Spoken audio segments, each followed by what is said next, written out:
friends. We are so happy to be here, and we are welcoming you to another fun-filtered marketing talk for authors.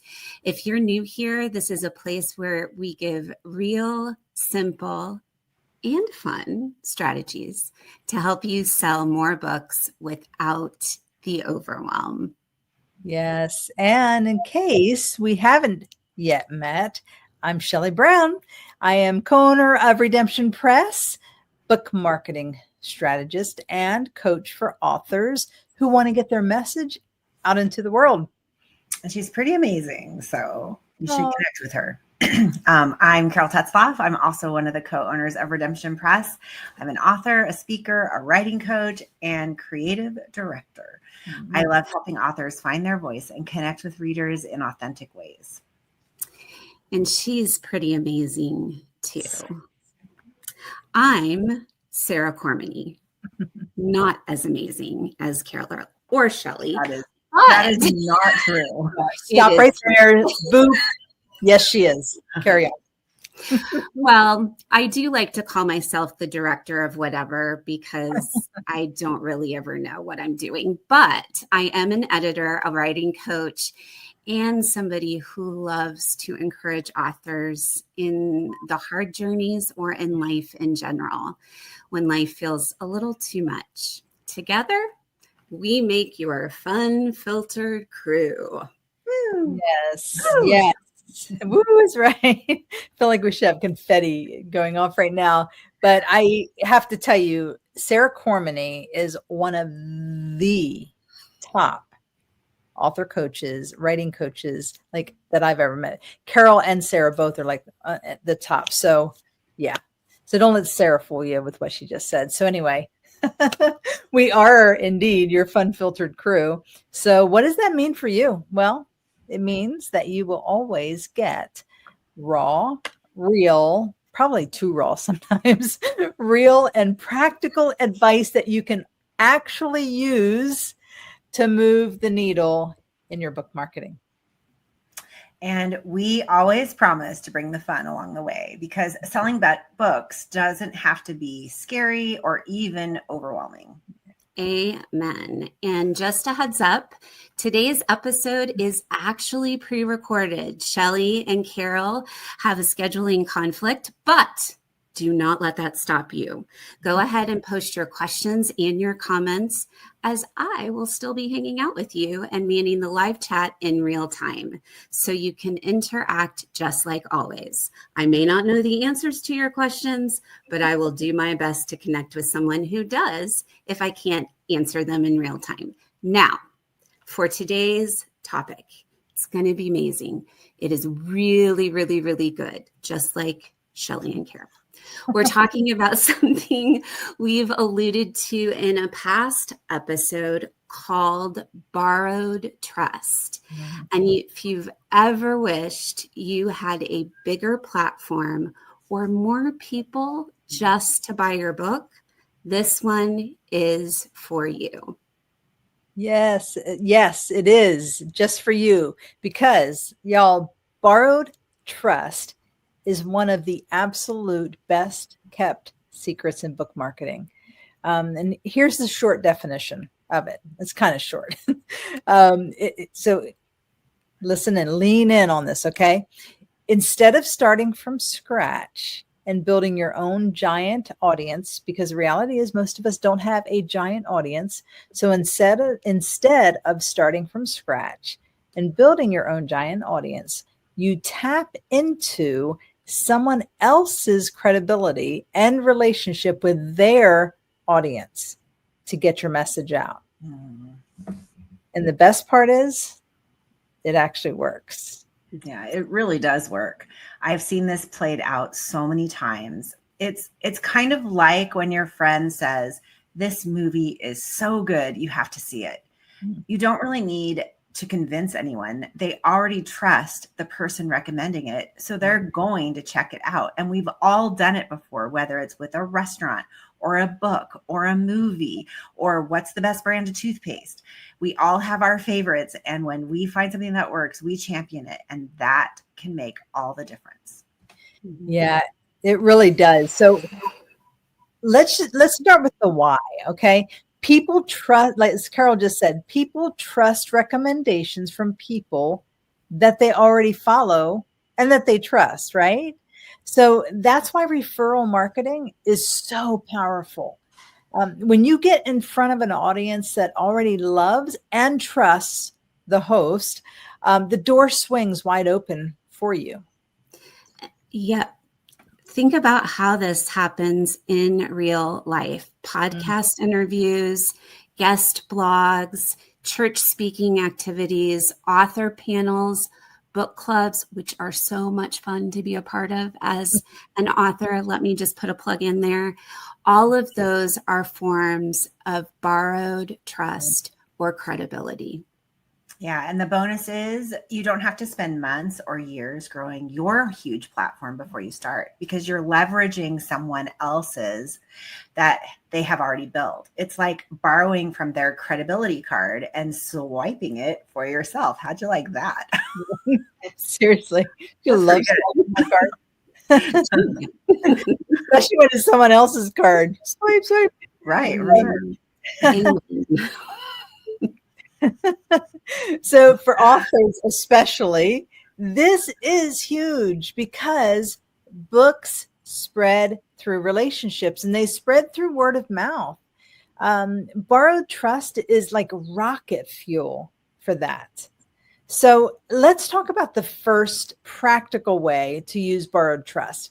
And if you followed us for any length of time, we've talked about this at length because it works. Okay. And that is podcast interviews. Don't tune us out if you've heard this before, right? Because we're going to beat this drum because till forever because it actually works. So if you haven't put feet to this, like, here's your sign. It's time. Okay. You really need to lean into podcast interviews. So they are gold for authors. Podcasts are gold for authors. People are literally listening morning till night, through the night. They're listening while they drive, while they cook, while they fold laundry, while they exercise, for those who exercise. I don't exercise, but I hear that some people do. So they have their earbuds in and they listen to podcasts, right? So, and what about the podcast hosts? Well, they actually need guests. So they need content. And your book and your story can be a perfect fit for their podcast. Absolutely. And what's interesting is just a couple of days ago, I had somebody point blank ask me the question, blog posts or podcast interviews in relationship to launching a book. And without even thinking about it, I just instinctively said podcasts, because that really is a forum where you can bring your message and market it well. And there, the best part is there are literally podcasts for everything, from motherhood to mental health to business to Bible studies, you name it. And there is a show out there. So I'm going to ask the question because I know people are wondering this, and Shelly has actually mastered this. So if you ever need help with it, she's your girl, and you can find her at Book Marketing Pro Academy. But how do you find them? How do I find the podcasts that are best for me and the audience that I wish to serve? Yeah, here's a very quick crash course in how to do it. All right. It's actually more simple than you realize, I think. Use your Apple Podcast or whatever podcast app that you like the most. And you want to just search topics that are related to your book. So after you find the podcast that's related to your book, you want to pitch them. Keep it short, keep it sweet about their audience, right? Don't say, hey, I want to promote my book. Say, hey, here's a topic that your listeners are probably already asking about, and here's how my book addresses it. So speak to their pain point when you pitch them. It's about them and their audience. It's not about you. Mm-hmm. Preach it, Shelly. Remember when we were talking about Facebook and the fact that we have to show up and serve? The same is true when we are guests on someone else's podcast. We serve their audience, and that shift in mindset, it makes all the difference. Mm-hmm. And when you're doing it, don't forget, we want to give the listeners just one simple call to action. So it could be grabbing a free resource or maybe just finding your book on Amazon, but keep it easy. The more call to actions you give, the less likely they are to do it, because there's way too many things that you have asked them to do that they can't even remember the one thing. So it's always about the one thing, and let that thing point them to the rest. Yeah, that's so good, Carol. And I want to give you a ninja trick, y'all. So first of all, when you pitch, well, actually, when you're doing your research, you want to find podcasters and pitch podcasters who have your audience. That's the key. They need to have your audience. And if they only have 500 followers, but they're your audience, that is better than reaching 50,000 people who aren't your audience. Okay. So make sure that you find podcasters who have your audience. So here's the ninja trick on how to find those podcasters. All right. I want you to think of other authors who have written about your similar topic or written on your similar topic. Okay. And then you go to your favorite podcast app and you search the author's name. Now, you're not looking for authors who have a podcast. You're searching for authors who have been on a podcast. Okay. See what podcasts they've been on. And by the way, if you can't think of any authors off the top of your head who have written on that same topic, your topic, Google it. Do a Google search. Search something like Christian authors who write about, and then insert your topic. And then search their names on your favorite podcast app. And boom, you've just found podcasts that already have your audience, and also, you know that they do interviews. They don't just do monologues, which, by the way, you don't want to pitch a podcast who they just do monologues. Like for our time here, for Carol and Sara and I, like right now, we don't have guests on our show. So you wouldn't want to pitch us to be on our show, because we're giving out training and information. So you want to make sure that they actually have guests. So when you find that an author has been on a podcast, number one, you discover they're your audience, right? They have your audience. And two, they actually do interviews. So you have just struck gold, and now you can reach out and pitch them. So, Shelly, do you think another way that you could actually find people that write on the same topic as you just search is just going to Amazon and putting your topic of your book in? Like, I'm the devotionals on grief, and then all the grief devotionals pop up. So you may be able to discover like who's actually really selling books too. Yes. You know what? I didn't even think of doing it on Amazon. That's a great idea, Carol. I was just thinking Google. So yeah, Amazon, Google, do a search, find authors who have written on your topic. I think that's a fantastic idea. Well, and Amazon has a really good search engine. So that's why I think, other than some other kind of book sites, that their search engines are a little less interactive. So yeah, that's a great. Thanks. Every once in a while, I come up with something. So that is a really smart shortcut, though, to really search that author's, the book subject, instead of just trying to figure out authors on your own. And what I love is that this principle would also work outside of podcasts too. So you don't have to build your own crowd from scratch. You can already step into those groups that already exist. Yeah. Yeah. Okay. So that's podcasts. All right. Want you to step into that. All right. So let's go to the next practical idea here. And Sara is going to talk about another powerful way to borrow trust, and that's through speaking engagements. So Sara, talk to us about that, speaking engagements. Nothing gets my heart going more than speaking, my little debate coach heart. It just... In-person speaking is really, I think, one of the most powerful ways to grow your platform and connect with potential buyers.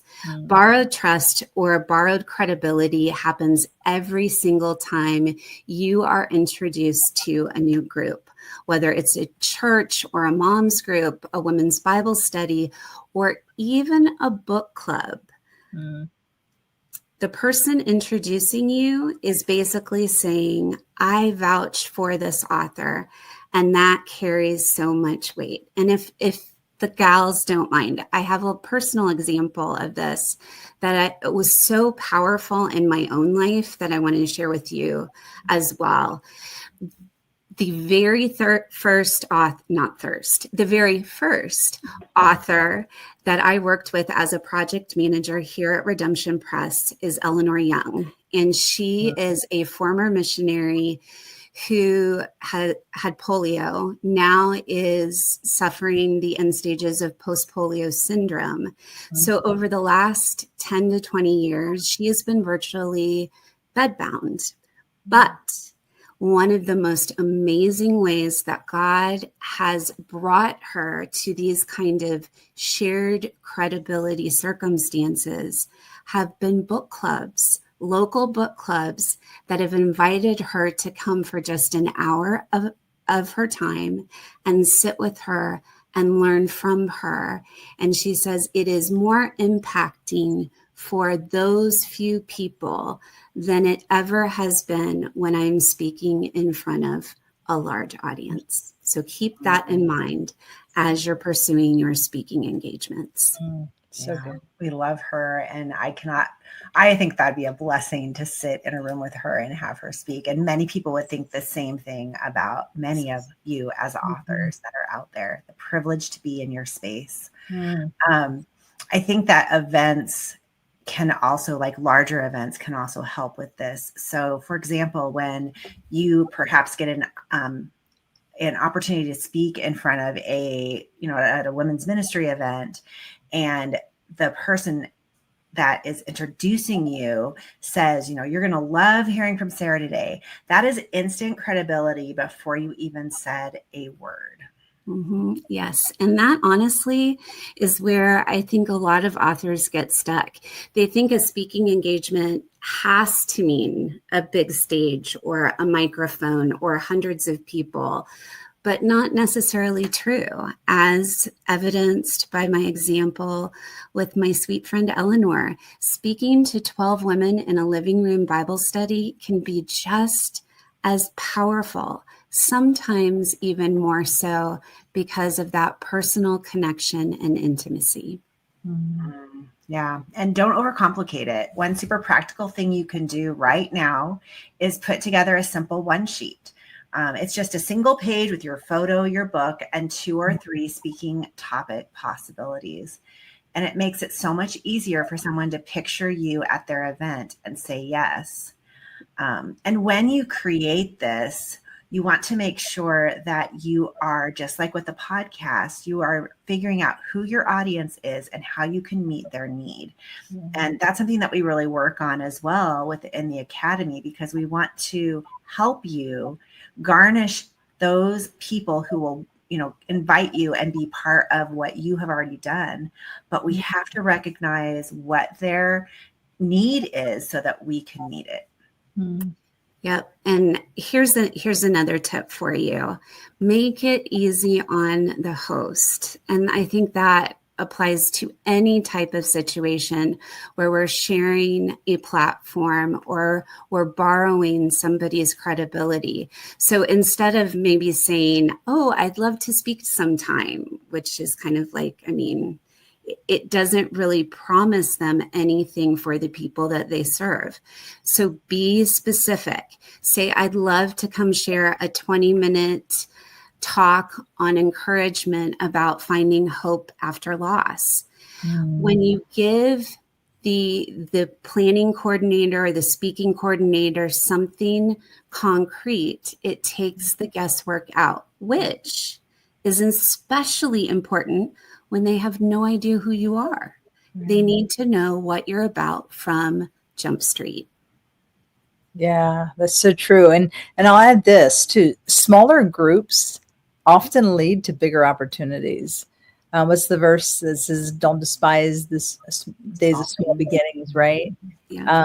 So that book club, that small book club or that small intimate gathering, they might recommend you to their church. That mom's group might connect you with a local women's retreat. It just ends up multiplying. You just never know, stepping through those doors that may seem like it's in obscurity and nobody knows, nobody sees, and it's just a small group.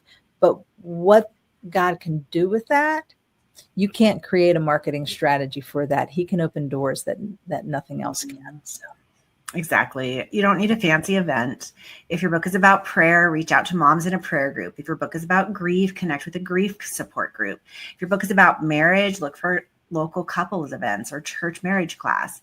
These audiences are already gathered. So all you have to do is step in and start serving. So I love that. I think maybe we need to do eventually like just a whole thing on speaking and how to really get into the different avenues. Because I know it, for me personally, I'm sure Sarah's seen it too. It helps me sell so many books. And it's not just about the book, but it's because I believe in the message and what God can do through it. So there's one last thing we're going to talk about, and this is collaboration with other authors. And this seriously is my favorite. And I'm just going to preface it with this. It is not competition. It is collaboration. And we have to remember that we are on the same path. We're doing kingdom work together.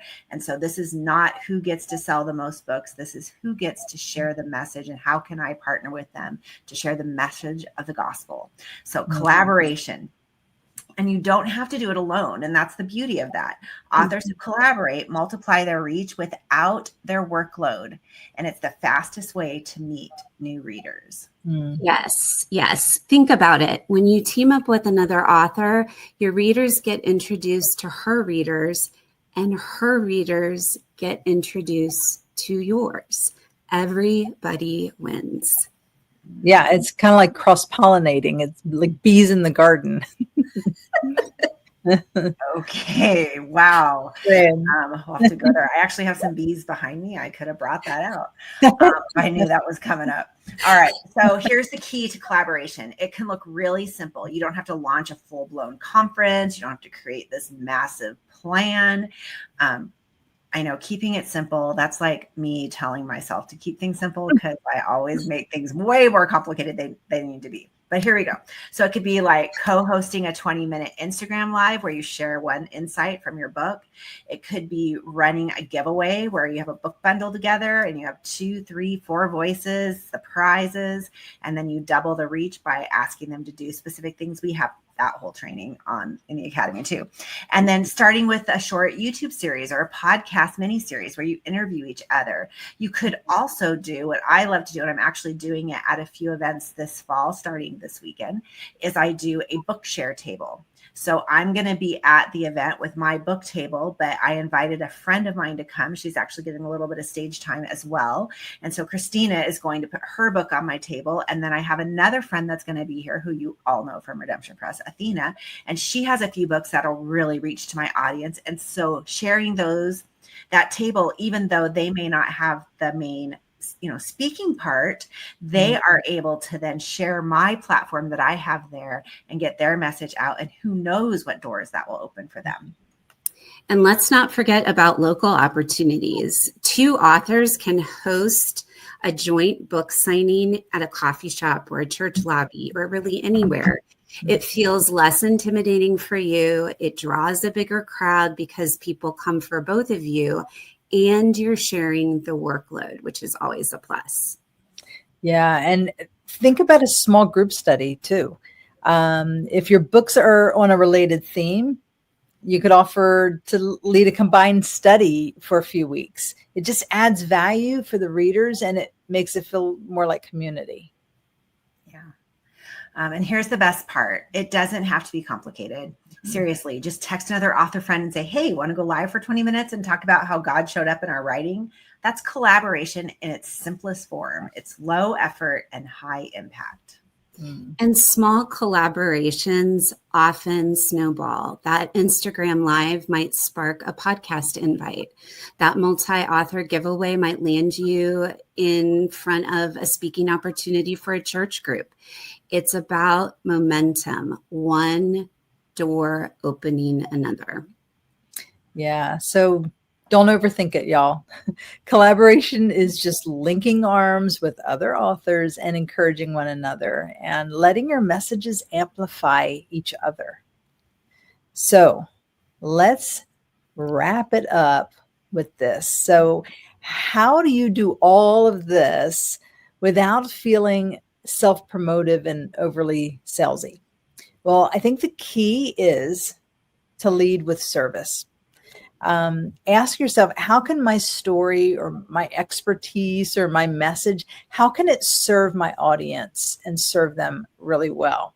Because that really is your entry point, is service.